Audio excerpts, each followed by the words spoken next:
सभी को नमस्कार। राजनीतिक विज्ञान के पुस्तक में दूसरे लेसन पर आज हम चर्चा करेंगे। लेसन का नाम है स्वतंत्रता। तो सबसे पहले हम आज चर्चा करेंगे स्वतंत्रता, प्रकार और विशेषताएं।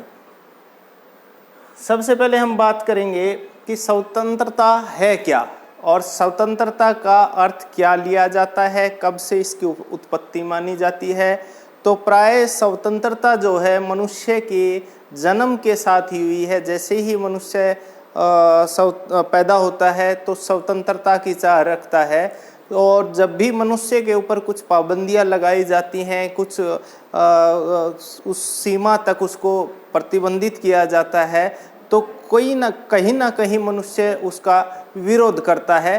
तो जहाँ तक स्वतंत्रता शब्द की बात है तो ये मानव जाति के साथ ही हुई है।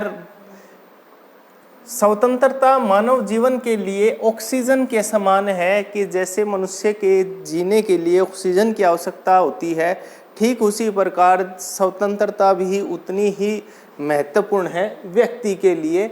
और इसके अभाव में मनुष्य का जीवन काफ़ी कठिन होता है कि किसी भी व्यक्ति के जीवन में अगर स्वतंत्रता नहीं है तो उसके जीवन को पूर्ण नहीं माना जाता है।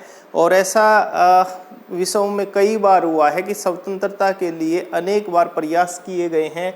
वो चाहे इंग्लैंड की गौरवपूर्ण जो है क्रांति रही हो, अमेरिका के लिए स्वतंत्रता संग्राम 1776 रहा हो, या फ्रांस की क्रांति 1789 की रही हो, या भारतीय स्वतंत्रता संग्राम रहा हो 1857 से लेकर 1847 तक की घटनाक्रम।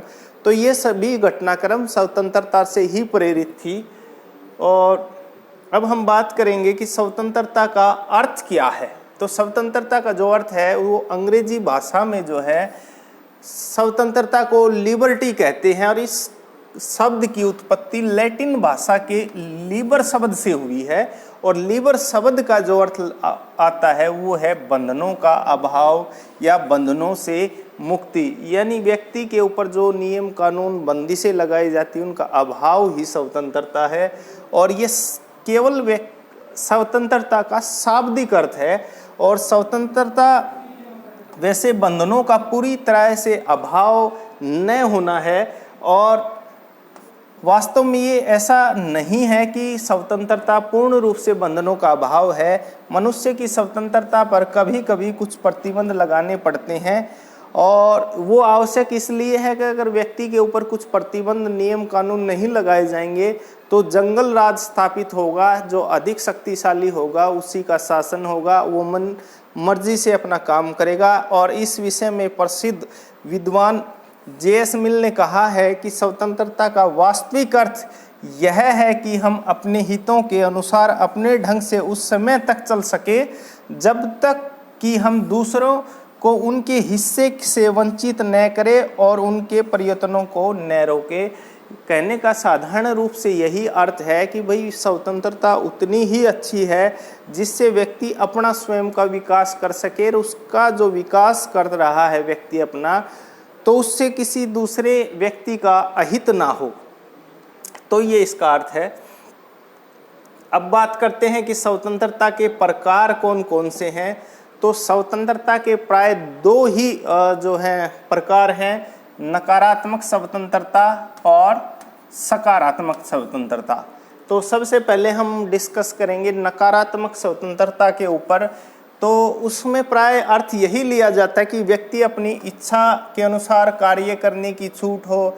दूसरे शब्दों में व्यक्ति जैसा चाहे वैसा कर सके, उस पर समाज और राज्य का किसी प्रकार का कोई बंधन या नियंत्रण न हो।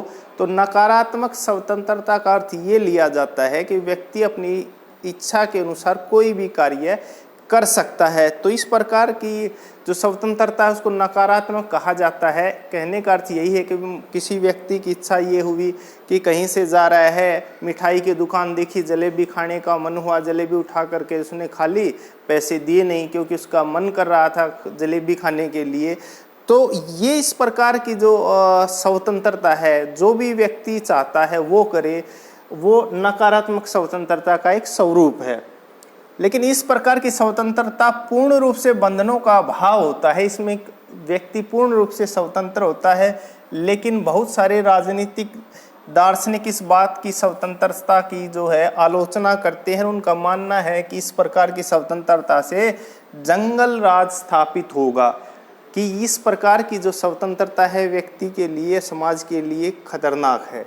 और कब पता चलेगा कि नकारात्मक स्वतंत्रता है, या हम दूसरे शब्दों में कहें कि नकारात्मक स्वतंत्रता की विशेषताएं क्या क्या हैं? तो सबसे पहले कानून नकारात्मक स्वतंत्रता ये के जो समर्थक है वो मानते हैं कि कानून एक आवश्यक बुराई है, क्योंकि व्यक्ति की स्वतंत्रता पर प्रतिबंध लगाते हैं। कानून जहाँ है वहाँ स्वतंत्रता को सीमित करते हैं। व्यक्ति को विकास के लिए विभिन्न राजनीतिक स्वतंत्रता मिलनी चाहिए। कहने का अर्थ यह है कि व्यक्ति को पूर्ण राजनीतिक स्वतंत्रता मिलनी चाहिए। तीसरा है कि व्यक्ति को स्वयं कार्यों की पूर्ण छूट होनी चाहिए, कि व्यक्ति के मन के अनुसार कोई भी काम कर सके। फोर्थ पॉइंट है कि नकारात्मक स्वतंत्रता पूंजीवादी व्यवस्था का समर्थन करते हैं। पूंजीवादी व्यवस्था में क्या होता है कि इसमें उत्पादन की कोई लिमिट नहीं होती। जिस व्यक्ति के पास जितना संसाधन है वो उतना अधिक जो है उत्पादन कर सकता है, तो इसको बोलते हैं पूंजीवादी व्यवस्था। पूंजीवादी व्यवस्था एक ऐसी व्यवस्था होती है जिसमें उत्पादन और जो है उसके वितरण पर सरकार का नियंत्रण नहीं होता, उसकी व्यक्ति और विशेष या उस संस्था का ही अधिकार होता है। नेक्स्ट है आर्थिक गतिविधियां और जो है विचार भाषण पर किसी प्रकार का प्रतिबंध नहीं होना चाहिए। नकारात्मक स्वतंत्रता के समर्थक जो लोग हैं वो मानते हैं कि आर्थिक गतिविधियां उसको अधिक से अधिक धन कमाने का और विचार अभिव्यक्त करने का पूर्ण रूप से स्वतंत्रता उसको मिलनी चाहिए। नकारात्मक स्वतंत्रता राज्य और कानूनों को स्वीकार नहीं करते। उनका मानना है कि जहाँ भी राज्य हैं, कानून है, वो व्यक्ति की स्वतंत्रता पर प्रतिबंधित करते हैं, उनको सीमित करते हैं, इसलिए वो राज्य और कानून को स्वीकार नहीं करते हैं। नकारात्मक स्वतंत्रता के समर्थक हैं, अगर हम बात करें, कई बार एग्जाम में आता है कौन कौन से जो है नकारात्मक या प्राकृतिक जो स्वतंत्रता उसके समर्थक हैं। एडम स्मिथ है, रूसो है, कार्ल मार्क्स हैं, ये सभी के सभी इसके समर्थक हैं। अब हम बात करेंगे सकारात्मक स्वतंत्रता का। सकारात्मक स्वतंत्रता का वास्तविक अर्थ यही कि प्रत्येक व्यक्ति को ऐसा काम करने की छूट जिसमें दूसरों को हानि न पहुंचाए। समाज में रहते हुए मनुष्य सीमित नियंत्रण स्वतंत्रता को प्राप्त कर सकता है।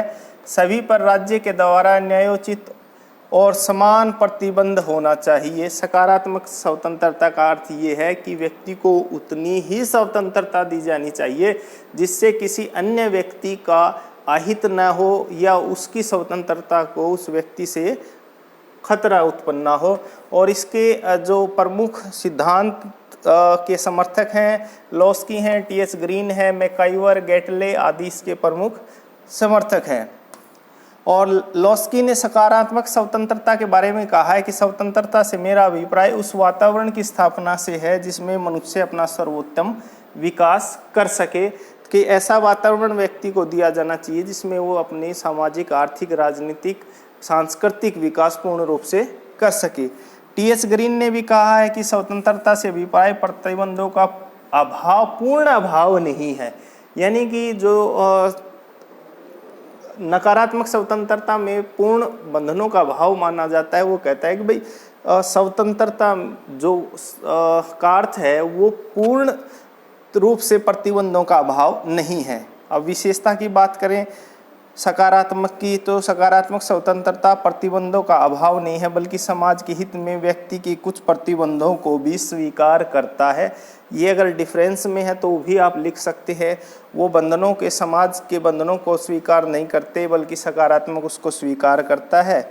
दूसरा है कि सकारात्मक स्वतंत्रता राज्य और कानून में विश्वास रखती है। उनका मानना है कि जहाँ राज्य है वहीं स्वतंत्रता है, जहाँ कानून है वहीं स्वतंत्रता है। नकारात्मक स्वतंत्रता वाले मानते हैं कि जहाँ कानून और राज्य वहाँ स्वतंत्रता नहीं है, इसके उलट ये इसका समर्थन करते हैं। सकारात्मक स्वतंत्रता राजनीति की स्वतंत्रता और आर्थिक स्वतंत्रता को भी मान्यता देते हैं। और अब हम लास्ट में बात करते हैं कि स्वतंत्रता की विशेषताएं क्या है, स्वतंत्रता वास्तव में है क्या।